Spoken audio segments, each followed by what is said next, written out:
uydusudek aktı bizning qonimiz. Sen üçün ey yurtumuz, bulsun fida bu canimiz.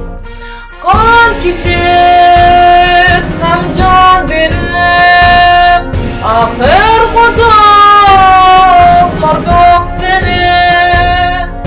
Kalbimizde kurtuluşa var idi imanımız. Yurtumuz biz yüz güzünle kan bilen pakizdidik.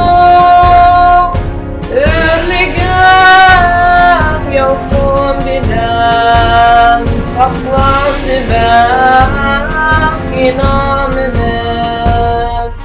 Yar hemden buldu bizning himmetimiz sen üçün. Şanı şöhretliğine himmet bilen ecdadımız. Atlanın cağları ütmeydi tarif bitirdin. Nefsi kaldı can duvar bizning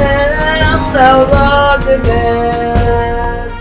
Çıktı can hem aktı kan, düşmenden buldu en aman. Yaşasın, yaşasın, parlansın istikbalimiz.